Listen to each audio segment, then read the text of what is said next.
you, but it's quite a lot. And I just thought, there's got to be folks out there that's got questions about or wonderment about what it, what happens or what's the process, if anything, and am I getting a fair deal or what do I need to look out for?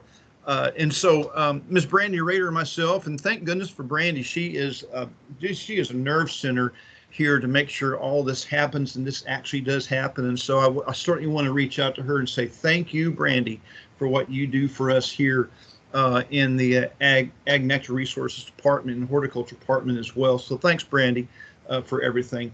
But anyway, Mr. Showalter, thanks again for being with us.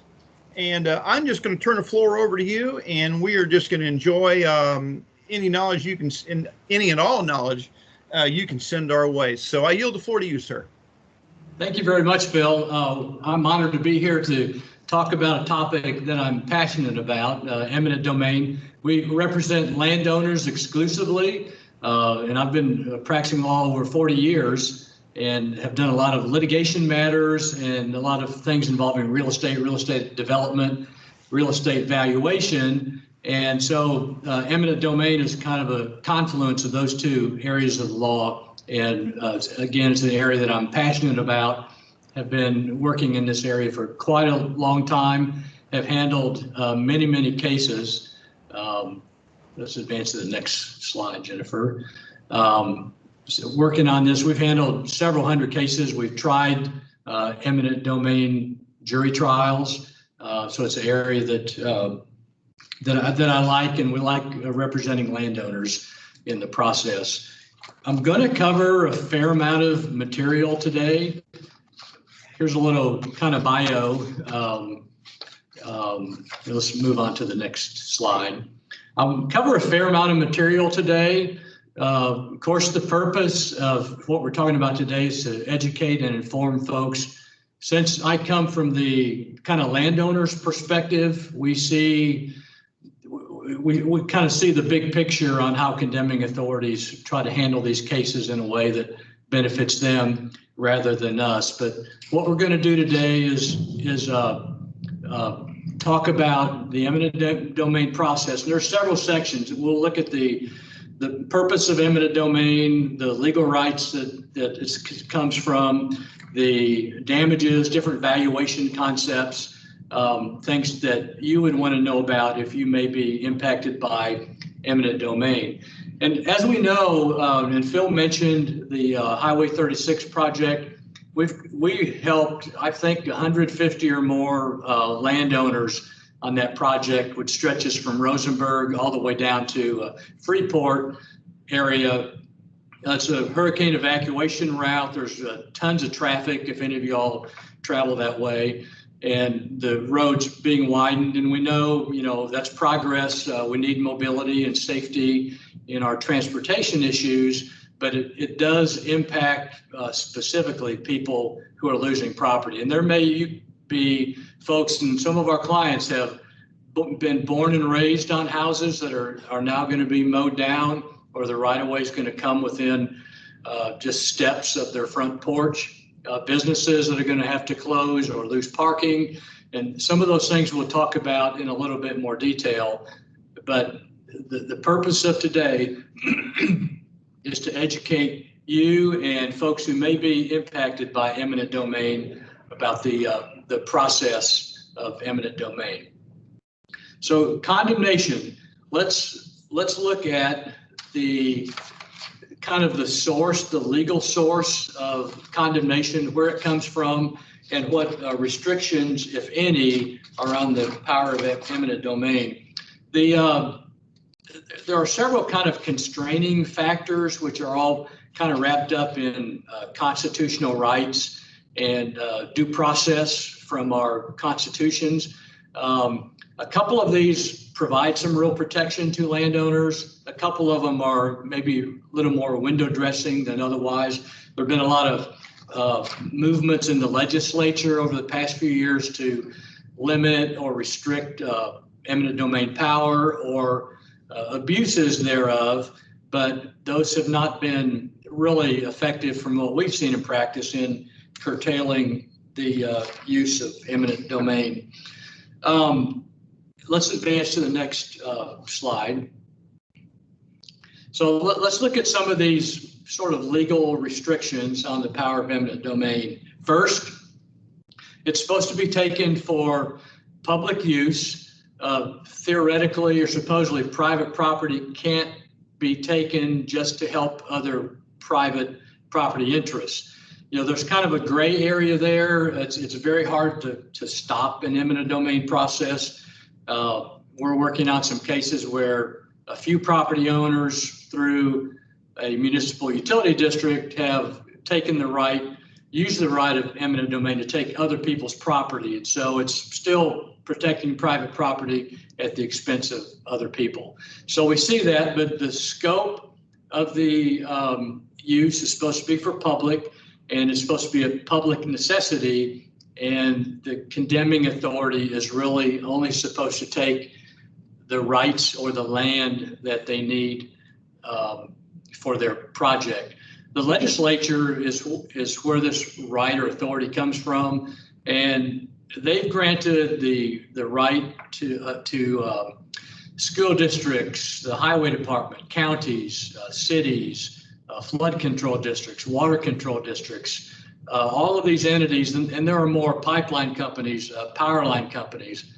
You've got Kinder Morgan, you've got LCRA, all of those entities and more have received authority from the legislature to pursue condemnation projects. You may have moved out in the middle of the country and think you're safe, but you know, lo and behold, somebody wants to do a power line or a pipeline through your property, and so you have to deal with this. Another restriction is whether the condemning authority, they're obligated to pay just compensation under the compensation and the statutes of Texas and the federal statutes, but it's a big battle, as you can imagine, about arguing about just compensation. And so then the fourth restriction on this power of eminent domain is this concept that we're all familiar with, and that's due process. It's the right to be heard, to understand the issues that are going on, and the ability to respond to those issues. So let's look a little bit deeper in the due process issue, which for cases in Texas that are not federal cases, the due process is spelled out in the Texas Property Code. It's a fairly short statute as far as statutes go, and it kind of spells out this process. And throughout my presentation today, we're going to be talking about and looking at the different at the process. It's because it is fairly complicated, but I think it's important for you to understand the process. And it generally starts off with kind of informal negotiations between the condemning authority, that's the highway department or whomever, and the landowner, the condemnee. Those negotiations typically don't produce the kind of compensation for our landowners that we would recommend they accept. So then a condemnation petition gets filed, and the judge in whose court that petition is filed appoints a 3-panel special commissioners. They hold a hearing where they're kind of the judges of the facts and issue an award of the amount of compensation. Then either side, the condemning authority or the landowner, has the right to appeal that commissioner's award. And we'll talk a little bit more about that later.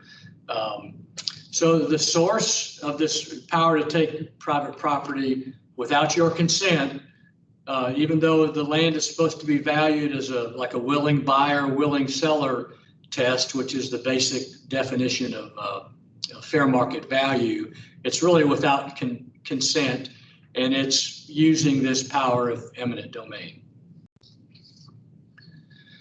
So we go back, it's chapter 21 of the Texas Property Code is where this is set out.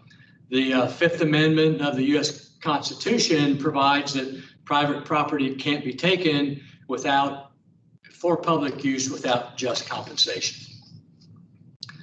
And then Texas Constitution has a provision also that provides for adequate compensation by those who are losing property.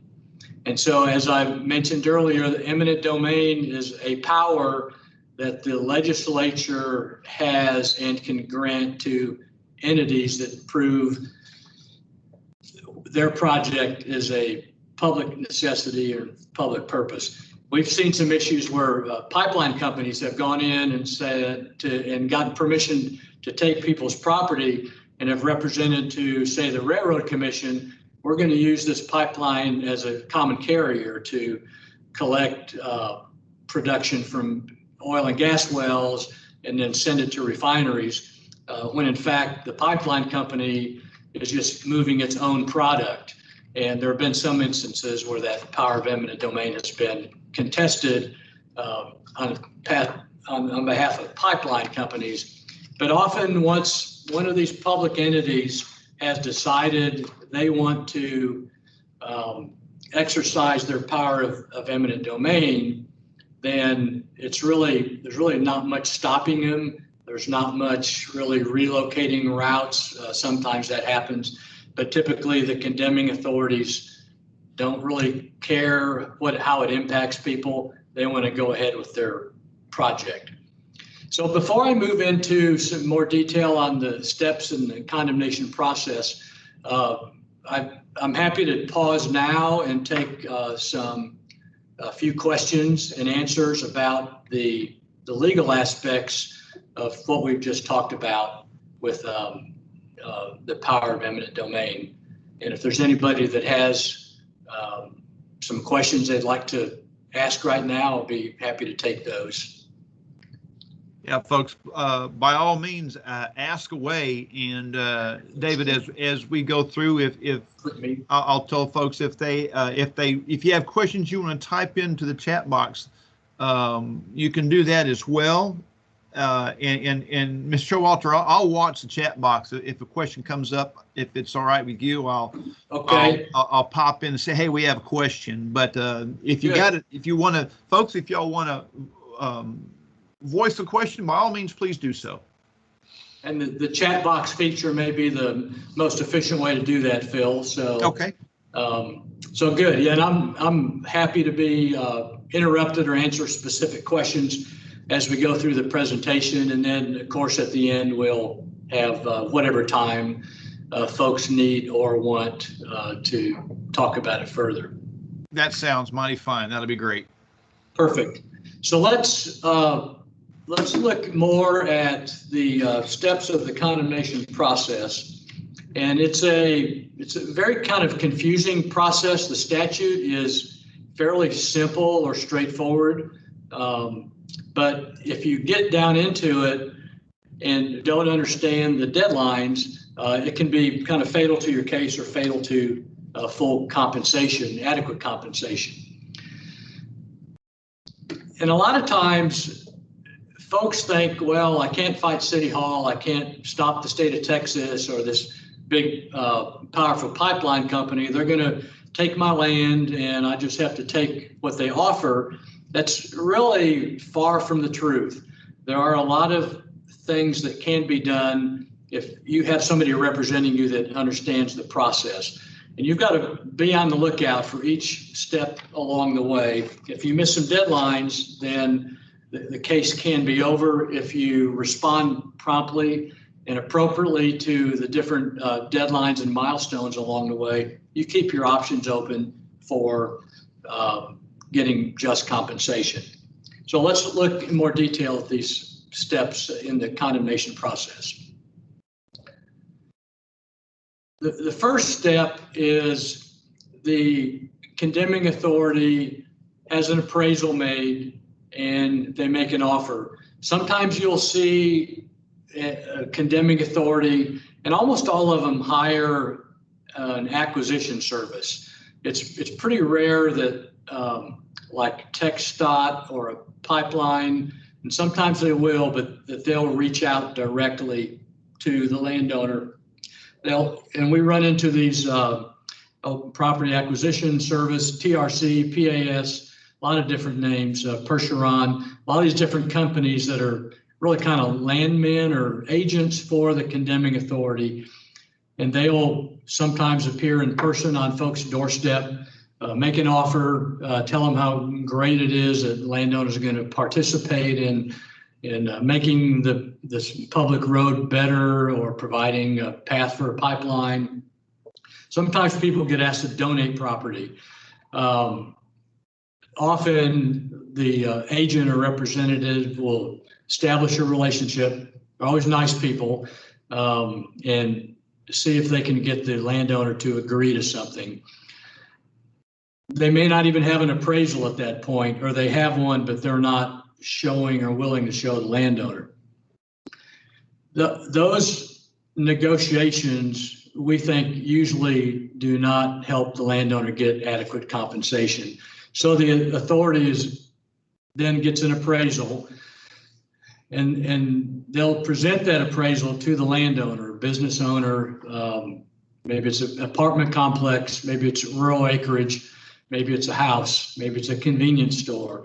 The agent will present that appraisal to the landowner and say, look, we understand we've got an obligation to pay fair and just and adequate compensation. We take that obligation so seriously that we went out and hired an independent appraiser, and here's the appraisal, and this is the opinion of this licensed independent appraiser about what just compensation is. What you don't know, and many people see that appraisal and say, well, you know, this is a licensed appraiser, this must be what my property's worth. Even though you may think something different, but you may think, well, you know, what ammunition do I have to deal with this? Some people try, and in that process, I think the condemning authorities often just get ammunition or information that they may use later on against the landowner. The fact of the matter is, these appraisals that condemning authorities get, like one pipeline company, for example, has condemned hundreds and hundreds of miles of parcels to put their pipeline in.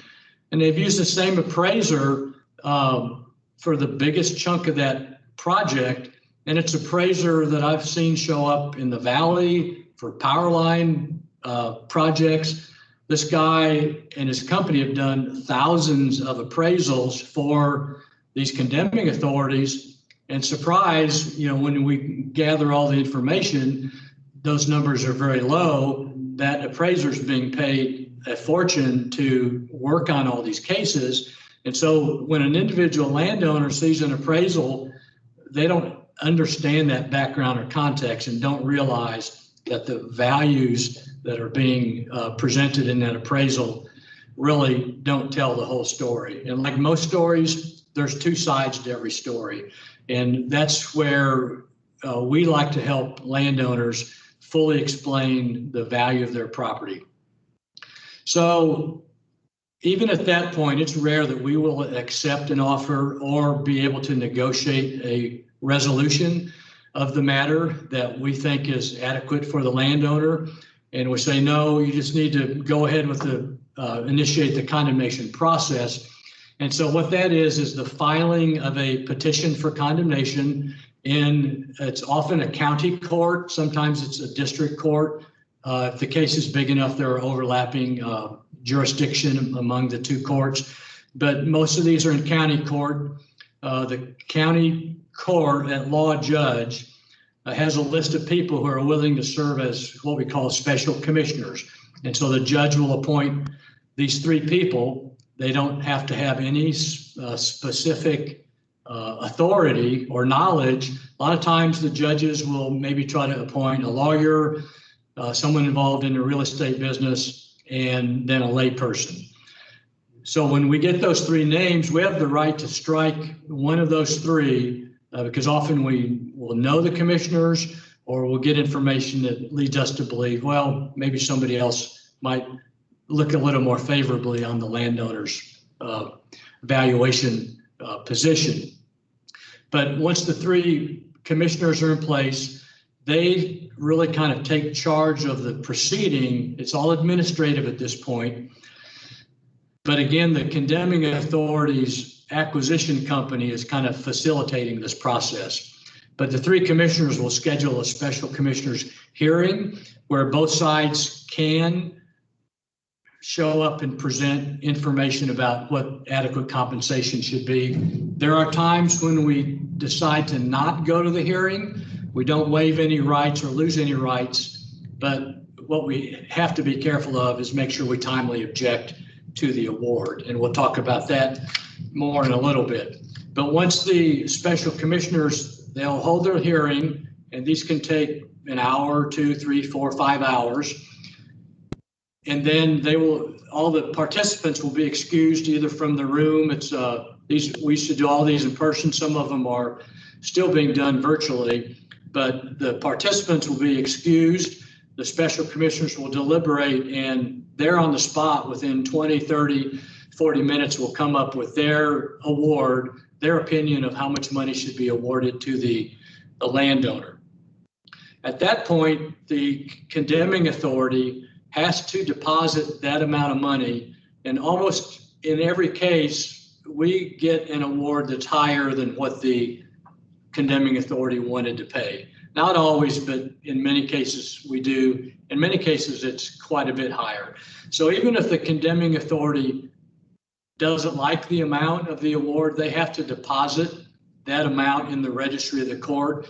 And then in most cases, we file a motion to withdraw the award, and you, the landowner, has the right to the use of that money while the case continues. So it's better than, like, say, a car wreck case where you don't see a penny until the bitter end.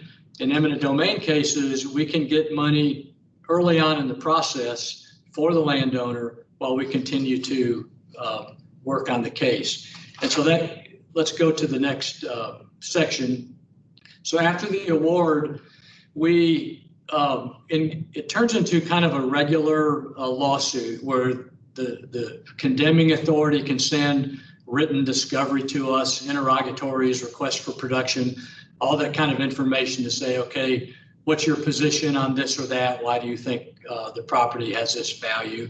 We can do the same to the other side. We can make them flesh out all the bases for their opinions. That's kind of the written discovery. Maybe depositions are taken. We'll hire appraisers if it's appropriate for the case. And then at some point, after the parties feel like they have a good handle on the available information, in almost every case, the judge will ask the parties to go to a mediation. And that's a non-binding process with a trained mediator. Often it's a half-day or a full-day process where the parties, everybody focuses on the case and tries to negotiate a settlement. And the high percentage of cases are able to be settled at mediation. But since it's not binding, if we don't like where the condemning authority is with their offers, or if they don't like where the level that we are, when the day is finished, nobody's bound by anything. The process is confidential, and then the parties can move forward towards getting a trial setting and getting a jury. In a county court, that's 6 people in your community to listen to all of the evidence and reach a verdict. There are times we could waive a jury, but often we really would rather have a jury listen to the evidence and render a verdict. Of course, then at that point, the judge will enter a judgment.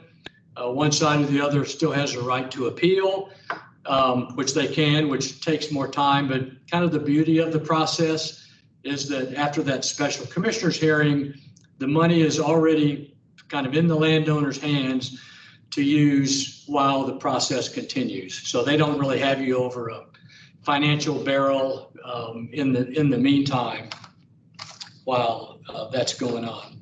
So that's kind of basically the steps of the eminent domain process. And I'd be happy to talk a little bit further about those or answer any questions if we have any.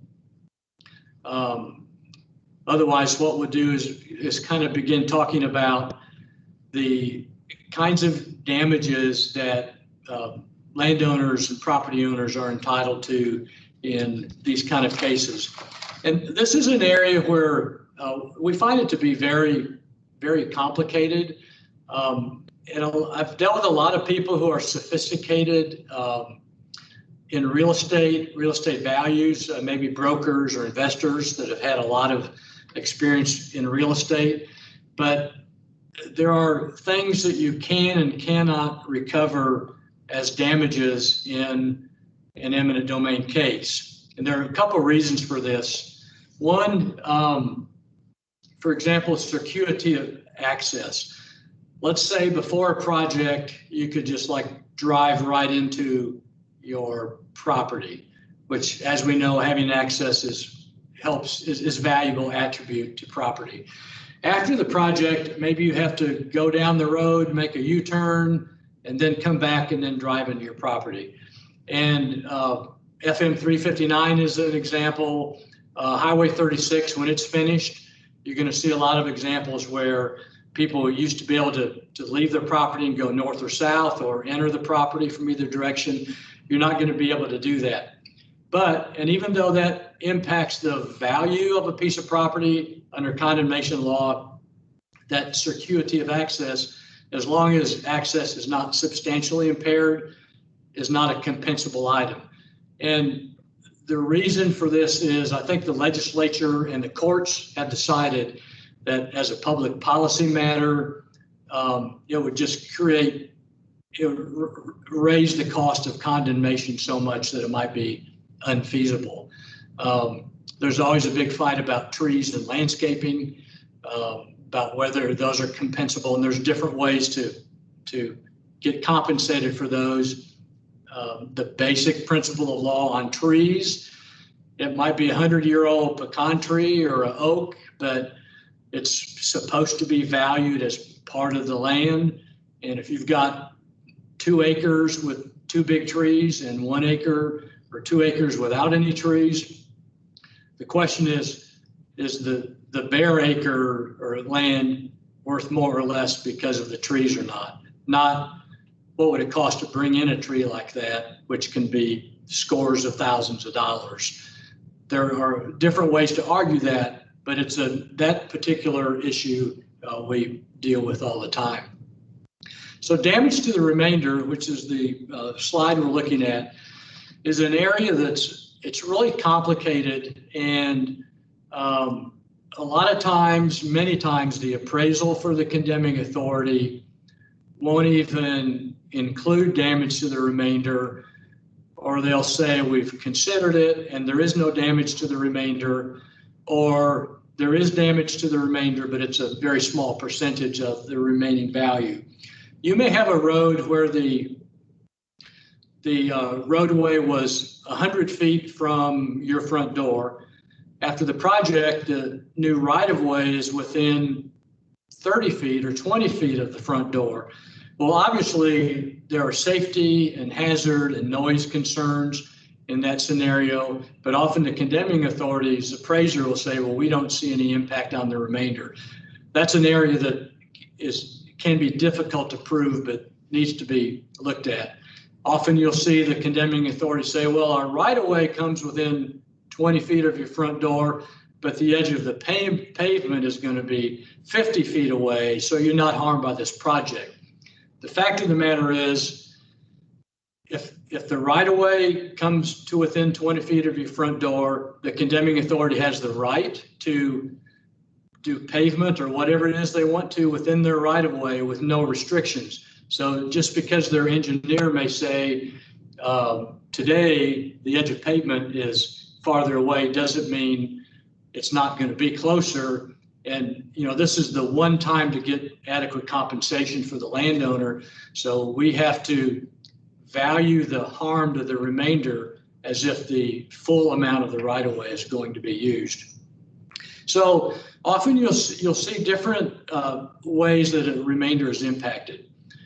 Maybe the project takes so much land that the remainder is severely damaged or useless, or maybe there's not enough area left to satisfy well and septic requirements.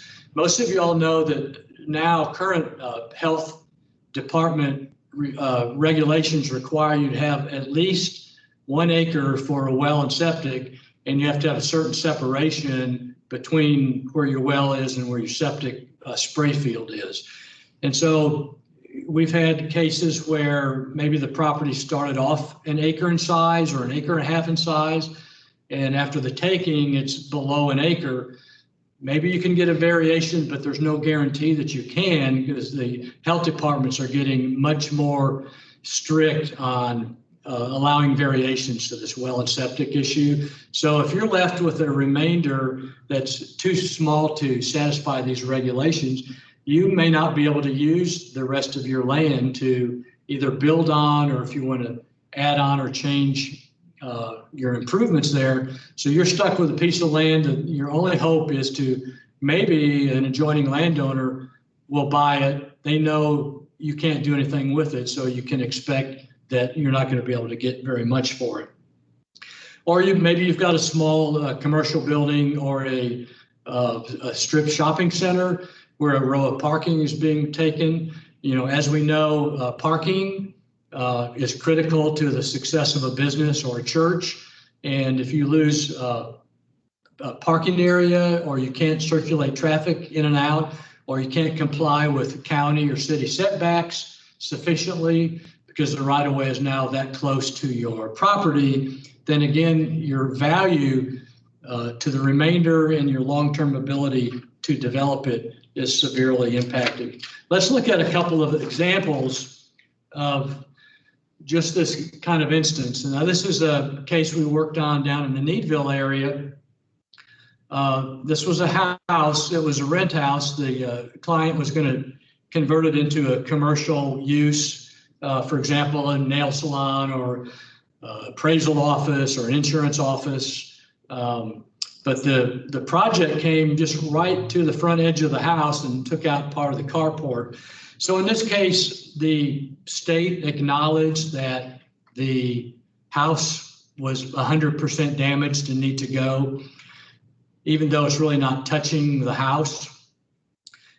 And so then it turns into, well, what is that house worth argument. The state's appraiser says, well, it's an old house, it's depreciated, and after you factor in age, depreciation, small house, we really don't owe you very much for the fact that you've lost this house. Well, we get folks to come in who are in the construction business and say, based on square footage basis, cost to replace this would be X, it's well maintained. And so, yes, you do some depreciation, but not 80% depreciation of the value.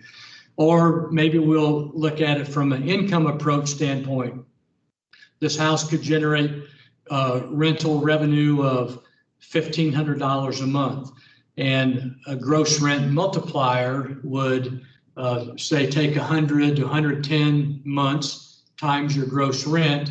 That's a way to value rental property.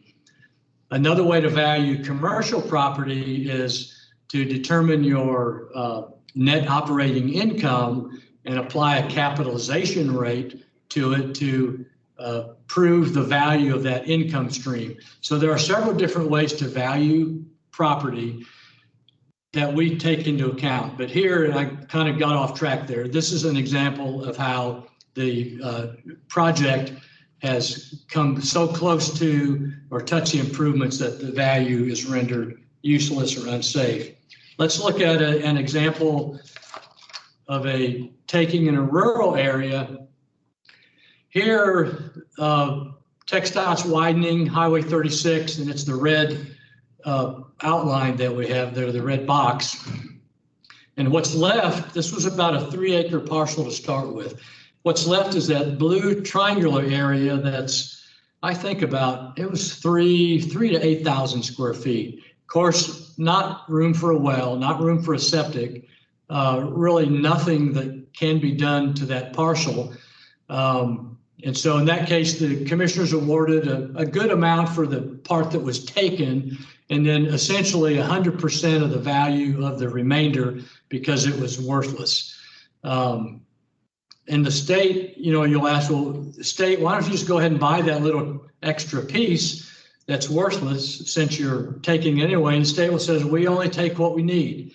And you'll hear this from most condemning authorities. If they don't need it, they're not going to take it, which means the landowner is left paying taxes on maintaining, securing these useless remnants or remainders. Let's look at another type of damage that results from condemnation projects. Maybe you've got to relocate fences or gates. Maybe you've got a water well that was in the take and now it's going to be lost. Maybe you've got to move your electrical service, electrical drops, relocate that. Maybe you've got to either replace or revise your septic system, which, as you know, you've got to hire an engineer that specializes in that, get permits, and go through that process. So and there are a lot of different things to look at. This is an example of a case where the land that was taken was fairly valuable, and it was a little bit more than half an acre, and all of these improvements were in the take. It was along about a 50-foot wide strip along a FM road. So you've got gates, fences, masonry, lighting, electric, irrigation, water well, landscaping. Now, this particular case is unusual because you'll see that last landscaping damage item is a very large number. This particular landowner has spent a lot of money over 20 to 30 years planting trees, shrubs, berms, kind of creating a natural vegetation barrier between his property and the busy road. Really beautiful natural barrier. All of that's being wiped out by this project because it was all in that front 50-foot swath that was being taken. So then we are looking, in this case, at damages to the remainder, where we're arguing that this owner's very nice residence, which had this screening from the noise and traffic and privacy, now that's all gone. Highway Department is not going to put up a sound barrier or a safety barrier to keep cars from coming on their property, or the noise or lights, those kinds of things. So we're arguing that the house is worth less than it was. And we kind of show some of our calculations there at the bottom. Some of the numbers we took from the state's appraisal, some of the numbers we took from an area landscaper that sells large mature trees and vegetation.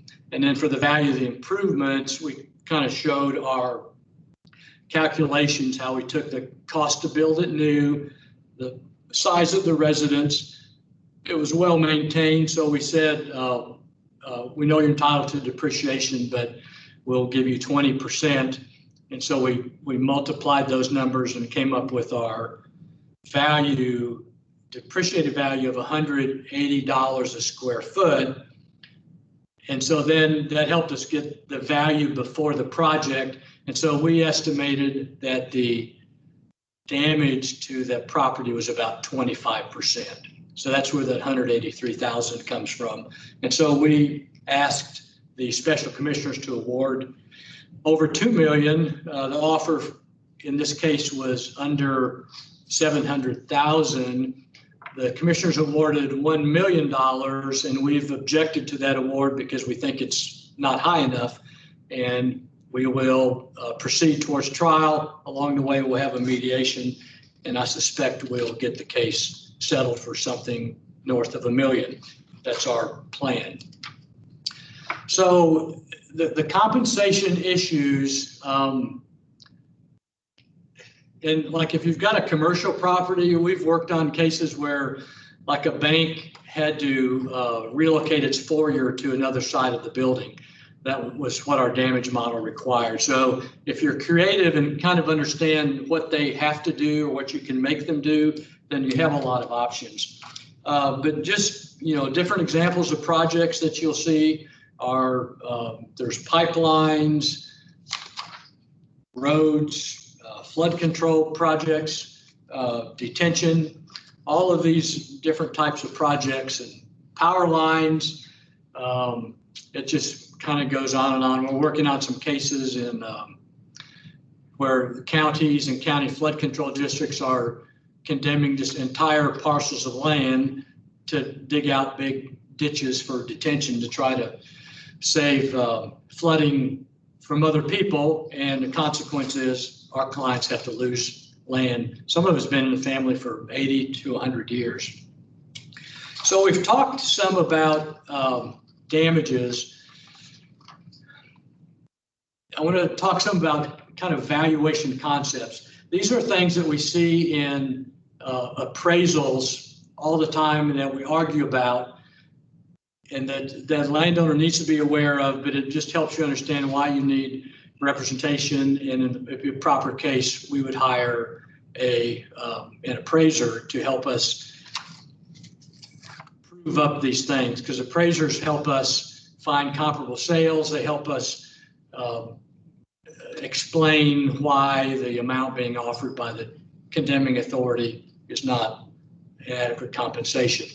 So highest and best use is a concept that you see a lot. And this can occur on larger parcels or even smaller parcels. You may have a 5-acre parcel at a corner or just has good frontage that could be developed into like a 1-acre or 2-acre hard corner for a convenience store, or 2 or 3 acre pad sites up along the frontage. Those uses, even though it's not being used for anything right now, maybe grazing, if the market will support those types of higher value uses either now or in the foreseeable future, then the appraiser for the condemning authority has an obligation to value it according to that highest and best use, the highest value. So the property doesn't have to be being used for that right now. It just isn't adaptable to that now or in the future. Maybe it's a house like that little house I showed you in Neatville, where it's being used as a rent house, but it could be torn down and used as a Starbucks site. That might result in a different valuation of the land, but that's what the condemnation authority is obligated to pay. So market value is a definition that we see all the time, and it's this willing buyer, willing seller test, taking into account all the uses that a property can be used for. And of course, there's nothing voluntary about this process. You're not a willing seller. The condemning authority, they're going to take what they want, and they're going to put the value on it, and that's why you need to fight it.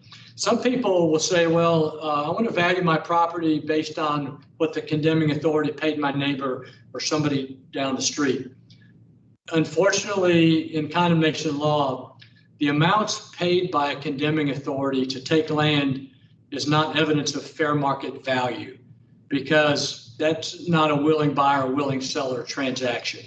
But when we argue at special commissioner's hearing or at trial, we have to engage in this kind of fiction of, well, it's a voluntary transaction, so what is the fair market value of it?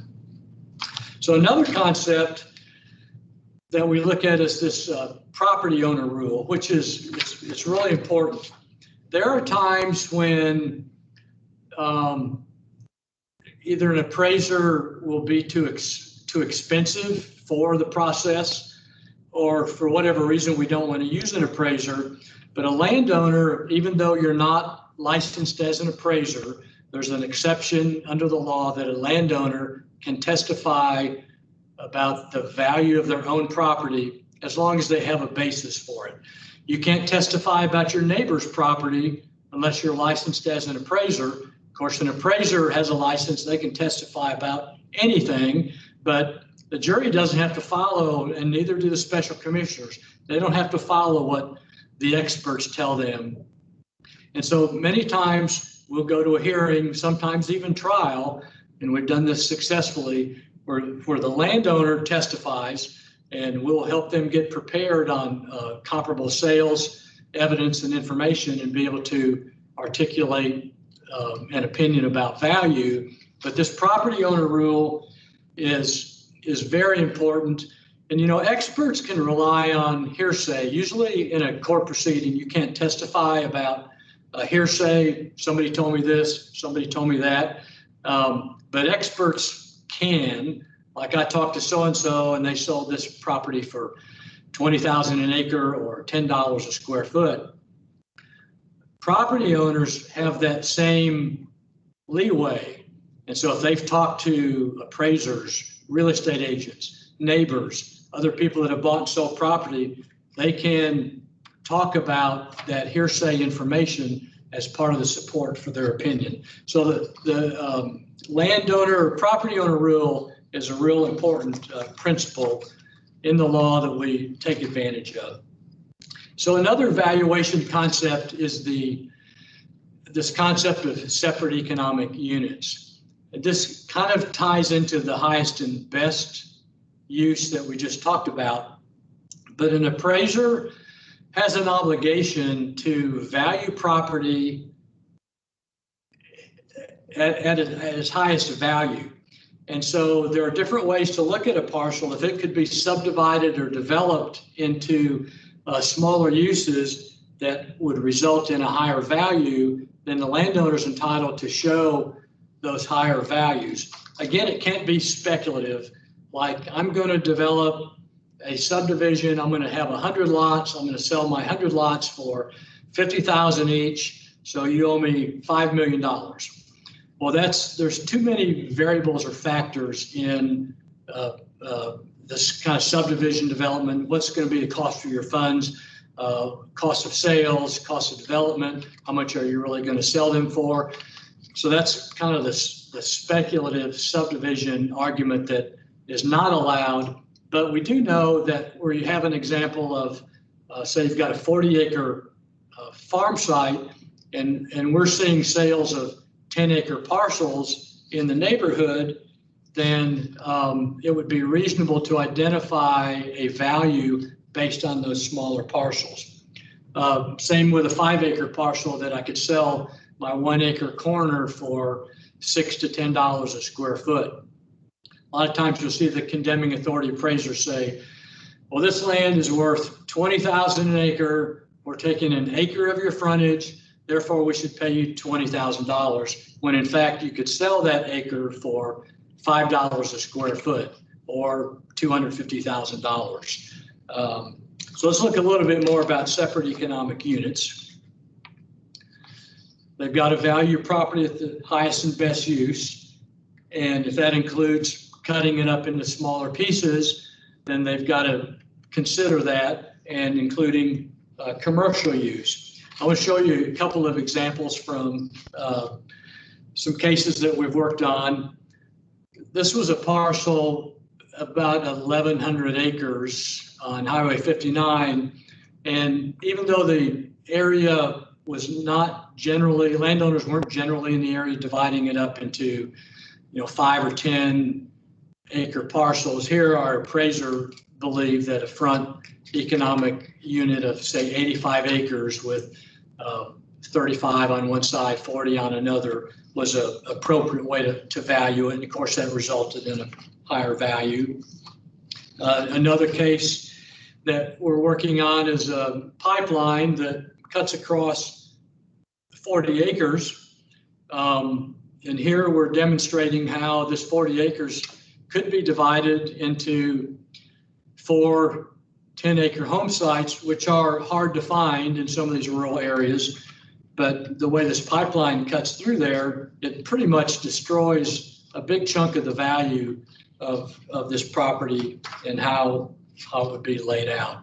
So let's kind of look more at some of these concepts of why do you need representation? Well, the condemning authorities, they want to get as much as they can for as little as they can pay. You need somebody that has your best interests in mind, not the supposed appraiser or the acquisition agent for the condemning authority, to help you determine, damages to the remainder, highest and best use. And as you can see, that these damages, there are some damages that you should be compensated for that may not tune into can be hard to see. And one of the challenges I face and enjoy is being creative for landowners in just demonstrating how you are harmed because of the eminent domain project, and make sure we haven't missed any of the costs.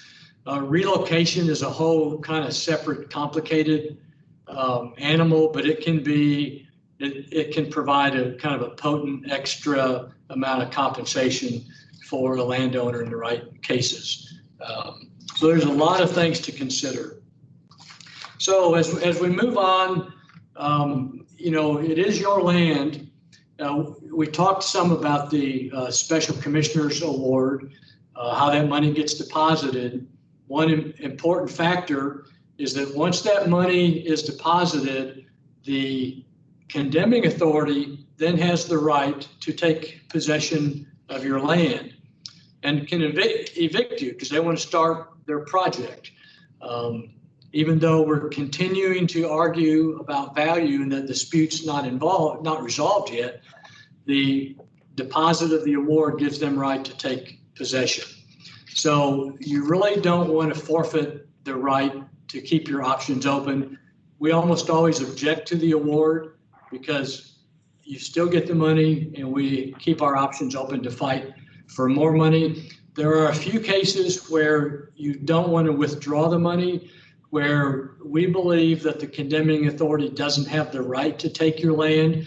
They're either taking too much or it's not really a public necessity. It's not a public use. But if we withdraw the money, then we lose the option of objecting to their right to take. And if they don't have the right to take, then they're basically trespassers and can't take your land. There's a provision in the law that if your property is taken and after 10 years, the condemning authority hasn't used it for the purpose for which they condemned it, then the property owner has the right to buy it back at the same amount that the condemning authority paid.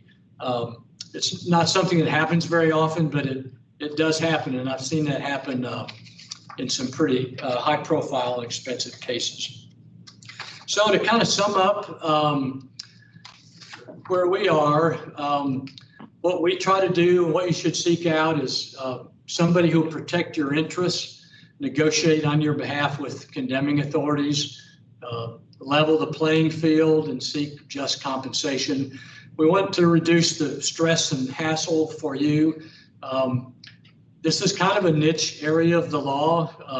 There are not a lot of lawyers that have handled as many cases as we have. So if you get confronted with eminent domain, just make sure you find somebody who's actually tried cases.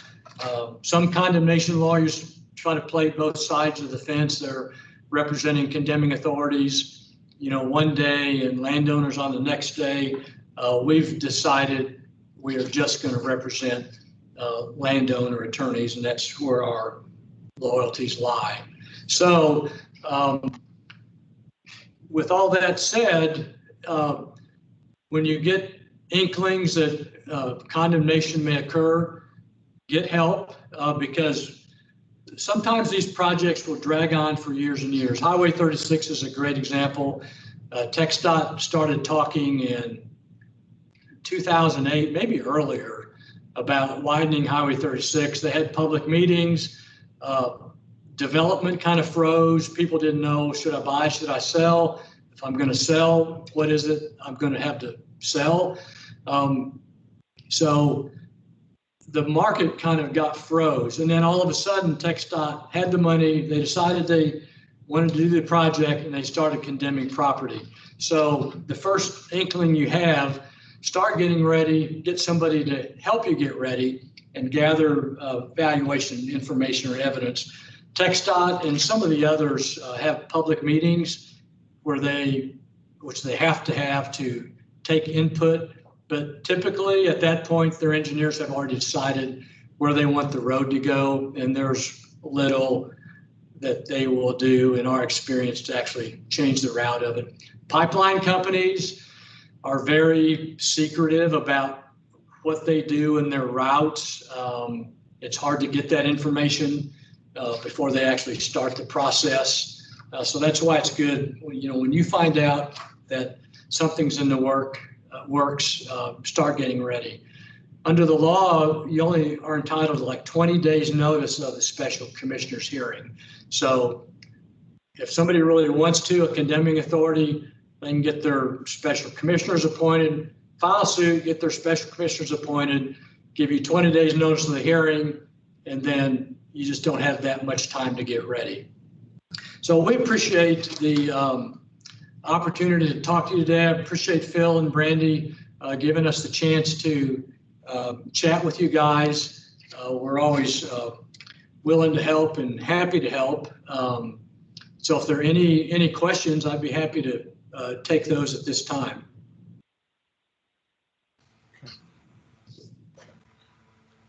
And any questions? More slide.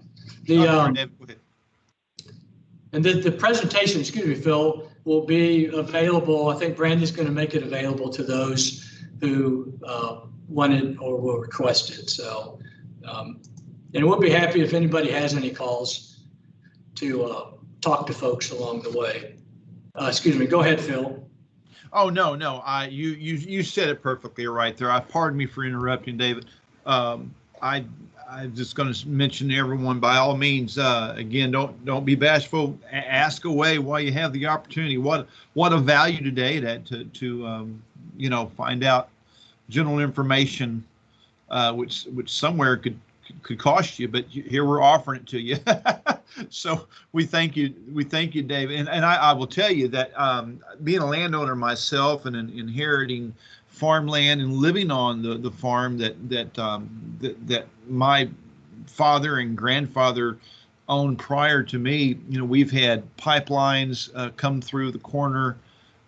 We've dealt with the roadway a little bit, and that is true. A lot of folks just accept what they offer you, and that's it. They think, oh well, that's it. I guess I'll take that, and they go, wow, a check. Someone's giving me a check. That's exciting within itself right there. But I think if any of us are ever in that situation, it's not. It would behoove us, from what I'm understanding, it would behoove us to stop, take pause, look at that closely, and ask questions. That's totally correct. And Phil, what we see a lot, for example, in pipeline cases, and of course there's a big debate about how much should be paid, but that pipeline, just the presence of that pipeline, even though it's below ground, damages the rest of your entire property. And if it cuts through the middle, it's even a higher percentage of damage. Pipeline companies don't want to pay that, but we've seen cases where our appraisers say, you've got this pipeline along part of your frontage, that results in a 20% diminution of value of the rest of your property. Not just the part taken for the easement, where your rights to use that become severely limited, but to the rest of your property, because now it's stigmatized with the presence of pipeline and all the hazards and problems that go along with that. Strangers coming on your property to check the pipeline or flying over it that you have no control over. So damage to the remainder in pipeline cases and power line cases is a big element of damages that needs an expert to quantify, but should not be overlooked. So, in the case of a pipeline, if you learn of that, let's say that they want to put a pipeline across your property, in the case, can they do it? And I may have missed it in your message. Pardon me if I did. Can they enact something like eminent domain? They're a private company. Can they still do that? It's not like TxDOT where you've got a state agency that can just do what they want. But does the same apply if they want to put a pipeline across? It's a good point. They are a private company, and like Kinder Morgan makes billions transporting fuel, gas, oil. But since they are a common carrier, it's for a public necessity, then they do have the power of eminent domain. A lot of times they'll come in and they'll want to pay you like based on the rod, where we're taking 30 rods or 10 rods, and we pay $4,000 a rod. And I think, Phil, is a rod like 18 feet or something like that. Yes. So it just, what they do is that we negotiate by rods. That's how we value stuff. But that has the effect of ignoring the impact of the damage to the remainder of your property. The rod concept just doesn't get it there. There was a comment. Oh, we've got a question, or yes, okay. A question, from Jimmy. He says, can you comment on the status of the bullet train? Good question. The bullet train, I assume you're talking about the Texas Central Railroad train from the Dallas area basically to Houston. That has been an interesting project. There's been a lot of opposition to it. There have been some courts that ruled they weren't really a public utility, or they weren't really a railroad because they hadn't laid any tracks. I think that issue was within the last year or so, I think, decided that they did have the authority to condemn. And I think I know they've got funding lined up, and there's a lot of money behind it. The engineering is a long way along. The route selection is a long way along, but I've not heard of any attempts to start construction of the project. We've worked on a number of cases where the railroad knew they were going to have certain property, and there's one subdivision where it cut out a row of houses. The railroad, as I understand it, has acquired about 30% of the right-of-way that they need through voluntary purchases, because they came in and offered some pretty generous amounts to landowners just to get them to sign off on a deal. So, but beyond that, I've not heard anything recently or seen any news about the status of that bullet train moving forward. So let's say that they get down the road and acquire more land with generous offers, and then they come up on Philip Tillman, landowner, that just absolutely says, absolutely not, no amount of dollars is going to put this, is going to buy my land for you to put this across. I mean, can that alone just shut it down, or can they say, sorry, we're going to take it anyway? Well, it will shut it down, but when the railroad gets condemning authority, okay, they'll be able to take the land, and the landowner may likely not do as well as he could have otherwise. I remember a story, and maybe I'm getting off track here, when they were developing Greenway Plaza. The developer had acquired all the land they needed. That's, where the Summit or Lakewood Church is now, Toyota Center, whatever it used to be. They had acquired everything they needed, but this one crusty old lawyer had a house in the middle of everything that they needed. And they didn't have condemning authority because it was just a private, office building development project. So they just kept upping and upping and upping the money. This was in the 70s, I believe, and they finally got him to sell out for $500,000. But otherwise, I think they're going to be stuck. And you've seen examples of high rises built around this little old house where the people just refuse to move. Eventually, they outlast them. But right. But no, without condemning authority, the train is going to have a station there, I think, and hitchhike to the next stop. So. Okay. All right. And then we had one more question, or another question that is from Christine Harrigan. It says, the Tennessee pipeline runs under my property. The pipeline was installed generations ago. Do I, as the current owner, have any legal rights? Good question. We see cases where, and especially these old pipeline company easements today, they have like a survey of like a 50-foot wide permanent easement and maybe an extra 75-foot temporary construction easement. So you know exactly where the pipeline is or can be. But back 30, 40, 50 years ago, we've seen easements from, just after the 1900s.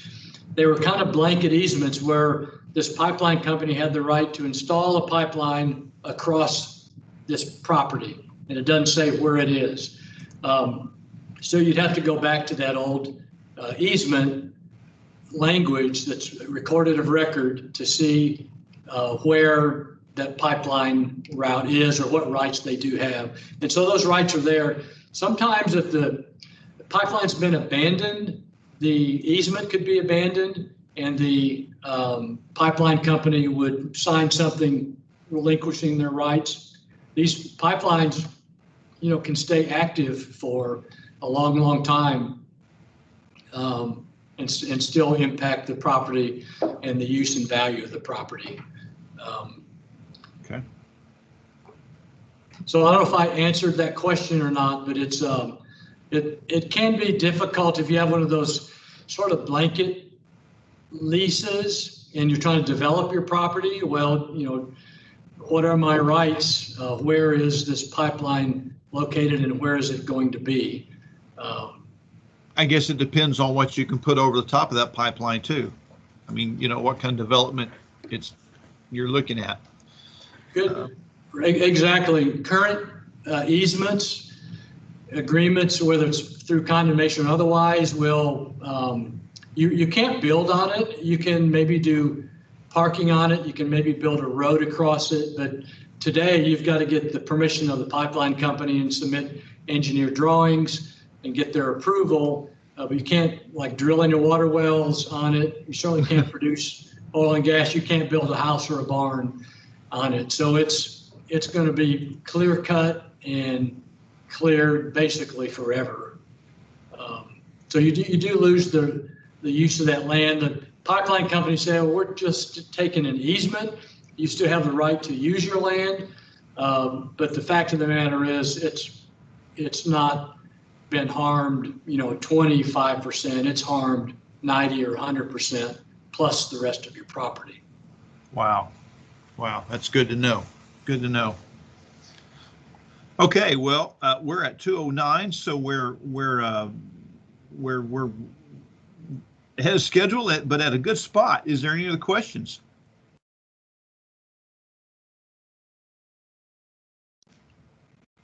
Mr. Walter, I guess you did a great job because there's not that many, but I think everybody's asleep out there. No, it happens that way in the afternoon, especially after you eat it. It works on me pretty good too as well. But we do appreciate the questions from Jimmy and Christine and for offering those up to us as well. So, Mr. Walter, I don't, unless you have some other information to bestow upon us, I guess we can call it a day. And yeah, I'm happy to call it a day, Phil. Thanks again for letting us participate. If anybody has any questions, just feel free to call us along the way, and we'll be happy to chat with you. That would be great. Thanks again. And again, folks, we appreciate you for tuning in with us today. And again, y'all stay dry. It's warm out there now. Thank goodness. That's a nice change. And y'all just have a blessed day and a blessed week, and be super careful. Before we go, we might have had one more. Oh no. Okay. Christine's saying thank you. I thought there was another question. Very well. Well, on that note, thank you. And we'll call it a day there. Thank you, Mr. Showalter. Thank you. Yes, Take care, everybody. Bye-bye. Bye-bye, everybody. Don't forget the survey I'll be sending out to you. Bye-bye.